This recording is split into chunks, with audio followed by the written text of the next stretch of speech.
Assalamu alaikum, dear students of ADP class. Today our topic is atherosclerosis and coronary heart disease. इसमें हम दिल की बीमारियों के बारे में थोड़ा जानेंगे कि कौन कौन से फैक्टर्स हैं जो इनके जो रिस्क हैं उसको बढ़ाते हैं और फिर हम उसको कैसे कंट्रोल कर सकते हैं। तो पहले हम एथेरोस्क्लेरोसिस को देख लेते हैं कि एथेरोस्क्लेरोसिस क्या है। ये एक्चुअल में आर्टरीज़ की हार्डनिंग है, यानी जो हमारी ब्लड वेसल्स हैं, बारीक बारीक जो नालियाँ हैं खून की, उनको ये हार्ड करने का एक मतलब एक प्रोसेस है एथेरोस्क्लेरोसिस। इसमें वो हार्ड हो जाती हैं। तो इसमें कोलेस्ट्रॉल बहुत अहम रोल प्ले करता है उसकी हार्डनिंग में। इसके अलावा कैल्शियम और दूसरे मिनरल्स भी हैं जो कोलेस्ट्रॉल से कंबाइन होके ये रोल प्ले करते हैं, लेकिन कोलेस्ट्रॉल का बहुत ज़्यादा रोल है। होता ये है कि कोलेस्ट्रॉल डिपॉज़िट हो जाता है जो आर्टरीज़ की इनर वॉल्स हैं उनमें डिपॉज़िट हो जाता है, और फिर इस तरह से ब्लड फ्लो, चूँकि वो नैरो हो जाती हैं, जब वो हैं ही बहुत बारीक, आर्टरीज़ बहुत बारीक होती हैं, तो जब ये कोलेस्ट्रॉल डिपॉज़िट हो जाता है तो वो उनको नैरो कर देता है, यानी causing a narrowing of the channels. और फिर उसी की वजह से ज़ाहिर है उन्हीं उधर से ही तो ब्लड ने गुज़रना है, तो ब्लड फ़्लो जो है उसमें ऑब्स्ट्रक्शन पैदा होती है, यानी रुकावट पैदा होती है। इस तरह से ज़ाहिर बात है जब ब्लड फ़्लो में ऑब्स्ट्रक्शन होगी तो हार्ट इफ़ेक्ट तो होगा। तो एथेरोस्क्लेरोसिस इसलिए नुकसानदेह है कि इससे आर्टरीज़ हार्ड हो जाती हैं, जो फ्लेक्सिबल होती हैं ये हमारी ब्लड वेसल्स, ये फिर हार्ड हो जाती हैं। तो कोलेस्ट्रॉल इसलिए नुकसान का बायस बन रहा होता है, क्योंकि वो उनको हार्ड कर रहा होता है, ब्लॉकेज कर रहा होता है उनकी, और इस तरह से ब्लड फ़्लो नहीं हो रहा होता प्रॉपर। तो इसमें लिपोप्रोटीन्स का भी बहुत अहम रोल है, क्योंकि लिपोप्रोटीन्स जो होती हैं वो कोलेस्ट्रॉल की ट्रांसपोर्ट में हेल्प करती हैं, यानी ब्लड में जो कोलेस्ट्रॉल की ट्रांसपोर्ट है उसमें वो हेल्प करती हैं। दो तरह की होती हैं लिपोप्रोटीन्स, हाई डेंसिटी लिपोप्रोटीन जिसको हम HDL कहेंगे। इसमें आपने मतलब याद क्या रखना है कि व्हाट इज़ एथेरोस्क्लेरोसिस, पहले उसको आपने देखना है, और उसके बाद फिर हमने देखना है कि कोलेस्ट्रॉल को कौन कौन सी चीज़ें फैसिलिटेट कर रही हैं जो हमारा लेवल उसमें बढ़ रहा है। लेवल ज़्यादा नहीं होना चाहिए ना, तो HDL बहुत अहम रोल प्ले करती हैं, क्योंकि वो जो कोलेस्ट्रॉल है उसको बॉडी से एलिमिनेट करती हैं, यानी बाहर निकालने में बहुत अहम रोल प्ले करती हैं। लेकिन जो LDL हैं, यानी लो डेंसिटी लिपोप्रोटीन्स हैं, वो उसको ब्लड सेल्स में लेकर आती हैं। तो इसलिए HDL का होना ज़्यादा होना ज़रूरी है हमारी बॉडी में, और इस तरह से फिर एथेरोस्क्लेरोसिस के चांसेस कम हो जाते हैं। तो जब हम HDL हमारी बॉडी में होंगी, उसकी हाई रेशो होगी, तो फिर लो रिस्क हो जाएगा इसका। इसलिए अगर हम विगोरस एक्सरसाइज करें, ज़्यादा रेगुलरली हम ज़्यादा एक्सरसाइज करें, तो उससे क्या होगा कि कोलेस्ट्रॉल की जो रोल है वो बहुत कम हो जाएगा और HDL जो हैं वो बढ़ जाएंगी। ठीक है, तो लिपोप्रोटीन्स की मैंने आपको दो बात बताई टाइप्स के, HDL और LDL। और ज़्यादा ज़रूरी कौन सी हैं? HDL जो हैं उनका रोल अहम है, क्योंकि वो कोलेस्ट्रॉल को बॉडी से एलिमिनेट करने में रोल प्ले करती हैं। तो इसमें एक्सरसाइज अगर हम करेंगे तो HDL का जो है वो बढ़ जाता है, उसकी जो लेवल है वो बढ़ जाता है, हमारी बॉडी में कोलेस्ट्रॉल का कम हो जाता है। ठीक है, फिर एक और बात कि सिर्फ कोलेस्ट्रॉल ही नहीं हार्ट डिजीज़ में, यानी एथेरोस्क्लेरोसिस को हमने डिस्कस कर लिया, अब हम जा रहे हैं कॉरोनरी हार्ट डिजीज़, दूसरी डिजीज़ की तरफ भी। तो कोलेस्ट्रॉल के साथ साथ सैचुरेटेड फ़ैट का भी बहुत अहम रोल है। ये दोनों जो हैं ये कॉरोनरी हार्ट डिजीज़, जो हार्ट की बीमारियां हैं, उनमें रोल प्ले करते हैं, उनके रिस्क फैक्टर्स हैं। ठीक है, तो जो डाइट सैचुरेटेड फ़ैट्स पे मुश्तमिल होगी, यानी ज़्यादा उसमें सैचुरेटेड फ़ैट होंगे, तो क्या हो जाएगा, उससे ट्राइग्लिसराइड्स की प्रोडक्शन ज़्यादा हो जाएगी और कोलेस्ट्रॉल फॉर्मेशन भी होगी, ज़ाहिर सी बात है। तो हमने कोलेस्ट्रॉल फ़ायदेमंद भी है, लेकिन अभी हम उसकी नुकसानात देख रहे हैं कि उसकी ज़्यादती के क्या नुकसानात हैं। तो जब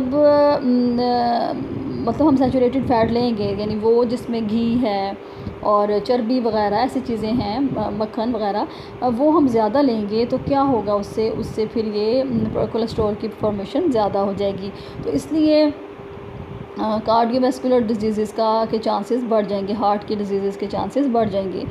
ज़रूरी यही है कि हम जो हाई फ़ैट और हाई कोलेस्ट्रॉल फूड जो हैं उनका इंटेक बहुत कम करें, और स्पेशली वो लोग जो एक्सरसाइजेज़ नहीं करते, जो एक्टिव नहीं हैं, उनको ज़्यादा नहीं लेना चाहिए, वो उनके लिए नुकसान का बायस बनता है।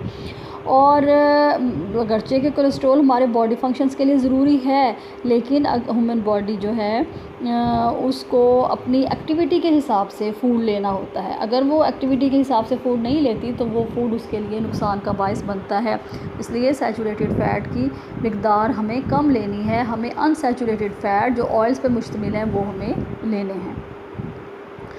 अगला हमारा है risk factors for cardiovascular disease. CVD stands for cardiovascular disease. तो इसमें हम रिस्क फैक्टर्स देखते हैं कौन कौन से हैं। सिगरेट है कि अगर जो लोग स्मोकिंग करते हैं उनमें चांसेस ज़्यादा होते हैं हार्ट डिजीज़ के, हार्ट प्रॉब्लम के, हार्ट अटैक के, और क्योंकि उसमें पाया जाता है निकोटिन। इसको बस आप जनरली देख लीजिएगा ना कि सिगरेट स्मोकिंग कैसे बायस बन रही है, या एक ये फैक्टर है तो सही, लेकिन थोड़े साइज़ के बारे में ज़रूर लिखिएगा कि जैसे निकोटिन है वो इंक्रीज़ कर देती है हार्ट के रेट को, ब्लड प्रेशर को, और इसके अलावा ज़्यादा हार्ट मसल्स जो हैं वो ज़्यादा ऑक्सीजन यूज़ करना शुरू कर देते हैं। तो इसमें फिर ये होता है कि हार्ट को ज़्यादा वर्क करना पड़ता है, और उस पर प्रेशर बहुत ज़्यादा होता है कि वो ज़्यादा सफिशेंट ऑक्सीजन को ले। अब जब उस पर प्रेशर ज़्यादा हो जाएगा तो ज़ाहिर बात है कि वो उसके फंक्शन को डिस्टर्ब करेगा। स्मोक जो होती है वो डैमेज कर देता है स्मोक कॉर्नरी आर्टरीज़ की लाइनिंग को भी, और कोलेस्ट्रॉल और प्लाक फॉर्मेशन में को बिल्डअप करने में भी रोल प्ले करता है। तो इस तरह से ब्लड प्रेशर बढ़ता है और ये हार्ट को वर्क करने में डिस्टर्बेंस पैदा होती है, और उसके लिए काम करना मुश्किल हो जाता है। फिर है ब्लड फ़ैट लेवल। तो ब्लड फ़ैट लेवल भी अपनी मुनासिब मिक़दार में होना चाहिए। अगर ये बढ़ जाएगा तो उससे भी CVD यानी कार्डियोवैस्कुलर डिजीज़ होंगी। बस आप इतना इसको ज़हन में रखिए। हाइपरटेंशन यानी हाई ब्लड प्रेशर जो है, मैं बहुत डिटेल में नहीं जा रही, ज़ाहिर है आपके लेवल के हिसाब से टू द पॉइंट हम इसको डिस्कस कर रहे हैं। तो हाइपरटेंशन में क्या है, मैं थोड़ा सा इसको बता दूं कि हाई ब्लड प्रेशर है इसमें, और उससे क्या होगा कि उससे ज़ाहिर सी बात है कि आपको इल्म होगा कि ये इसको हम साइलेंट किलर कहते हैं। इसकी इतनी सिम्टम्स नहीं आती सामने, लेकिन ये हार्ट के लिए नुकसानदेह होता है। और इसमें अगर हम अपनी डाइटरी चेंजिंग्स लेके आएंगे, यानी हम सॉल्ट का इस्तेमाल कम करेंगे, कैलोरीज़ वाले फूड नहीं कम लेंगे, और इसी तरह से अगर अपने वज़न को भी कम रखेंगे तो हम इस पे कंट्रोल कर सकते हैं। और इसमें रेगुलर एक्सरसाइजेज़ बहुत अहम रोल प्ले करती हैं, डायरेटिक्स बहुत अहम रोल प्ले करते हैं, यानी ऐसी दवाइयाँ जो यूरिन पास करने में रोल प्ले करती हैं, यानी उससे यूरिन ज़्यादा पास होता है। क्योंकि जब आपने देखा होगा कि जो हाई BP पेशेंट होते हैं उनको वो मेडिसिन्स दी जाती हैं जिससे वो यूरिन पास करते हैं। जब वो यूरिन पास करते हैं तो फिर उनका BP नॉर्मल होना शुरू हो जाता है। तो डायरेटिक्स बहुत अहम रोल प्ले कर रही हैं।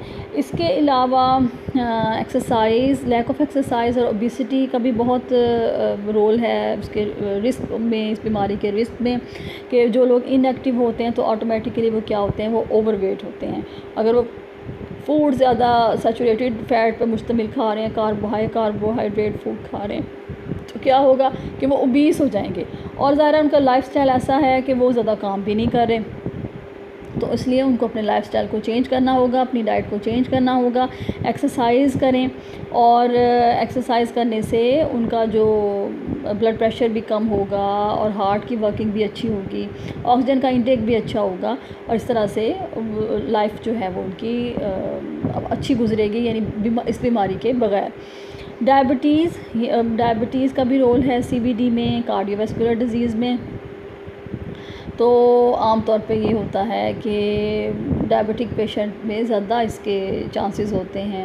उसमें ब्लड फ़ैट लेवल जो पीछे हमने पढ़ा कि वो नॉर्मल होना चाहिए, यानी 200 तक होना चाहिए, उससे कम। लेकिन ये जो है इनका फ़ैट लेवल अगर ज़्यादा हो जाएगा तो फिर एथेरोस्क्लेरोसिस के भी चांसेस होंगे, और इस तरह से ब्लड वेसल्स को नुकसान पहुंचेगा। स्पेशली आई पे बहुत इफ़ेक्ट होता है इनका, आई साइट जल्दी वीक हो जाती है तो उसकी वेसल्स को भी नुकसान होता है।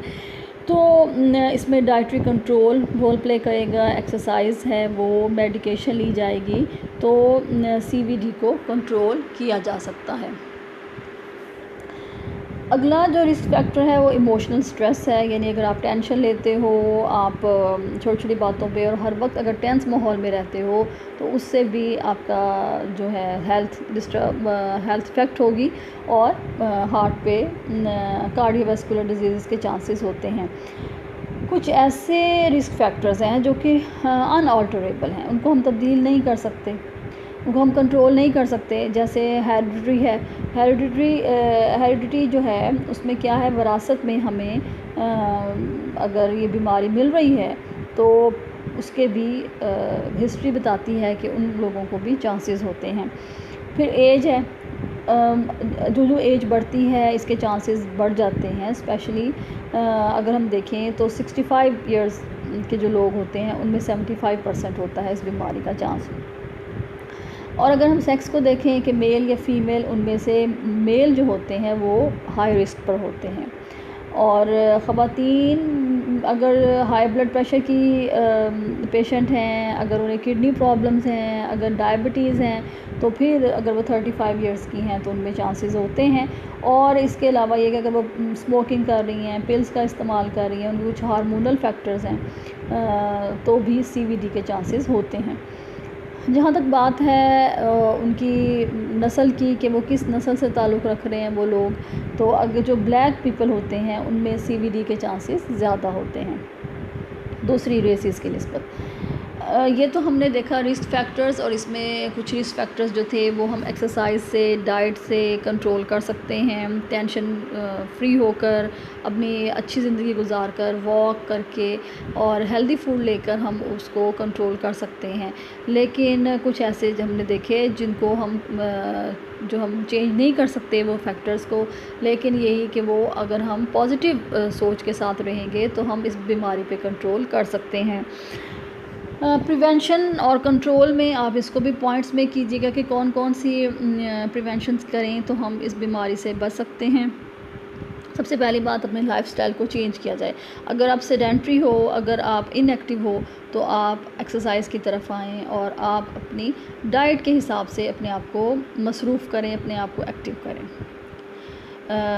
और इसमें दूसरा क्या हो सकता है कि आप हाई फाइबर डाइट लें, फाइबर रिच फूड्स लें, जैसे fruits, vegetables, whole cereals, whole beans, pulses etcetera. आप इन चीज़ों को इस्तेमाल करें। और आप इसके अलावा क्या करें कि जब आप प्रोटीन ले रहे हैं, जैसे आप 60 to 100 ग्राम प्रोटीन अगर ले रहे हैं, तो कोशिश करें वो प्रोटीन लें जिसमें फ़ैट ना हो। जैसे लीन मीट का इस्तेमाल करें, इसमें एग्ज़ाम्पल्स हैं इसकी चिकन की, मुर्गी की, और आपका जो है फ़िश वगैरह, उनका इस्तेमाल किया जाए। मिल्क ले रहे हैं तो स्किम मिल्क लें जिसमें फ़ैट ना हो, तो उससे भी हम कंट्रोल कर सकते हैं। और अगर हम फ़ैट ले रहे हैं जैसे, तो हम कोशिश करें अनसैचुरेटेड फ़ैट लें, यानी ऑयल लें। ऑयल का इस्तेमाल हमें करना चाहिए कुकिंग वगैरह में। और वो फूड जो कि हाई कोलेस्ट्रॉल फूड हैं, जैसे ब्रेन हो गया, लीवर है, किडनी है, एग योक है, हमें मतलब और ऐसे जिनमें सैचुरेटेड फ़ैट्स पाए जाते हैं जैसे बटर, घी वगैरह है, तो वो हमें कोशिश करनी चाहिए कि हम उनको अवॉइड करें। इसके अलावा हाईली रिफ़ाइंड कंसनट्रेटेड फूड हमें नहीं लेने चाहिए। मैंने आपको इसमें एग्जांपल समझाई हुई हैं कि बहुत रिफ़ाइंड हो के आप तक पहुंच रहे हैं वो ना लें, वो लें जिसके अंदर फाइबर पाया जा रहा है। तो हमें इन चीज़ों को अवॉइड करना है। इससे करके हम रिस्क को बहुत कम कर सकते हैं, इन डिजीज़ के रिस्क को। तो उम्मीद है कि आपको इस क्लियर हुआ होगा। इसमें आपने पॉइंट्स, मैं बार बार आपको पहले भी बताती हूँ कि पॉइंट्स की फॉर्म में आपने जिस टॉपिक को भी कवर करना है तो उस फॉर्म में कवर करना है कि नंबरिंग ज़रूर हो, पॉइंट्स हों, हेडिंग्स हों, तो ही आप जो है वो अच्छे मार्क्स गेन कर सकते हैं। आज के लिए मेरा ख़्याल इतना बहुत है। इस टॉपिक को अच्छे तरीके से कीजिएगा। अस्सलामु अलैकुम।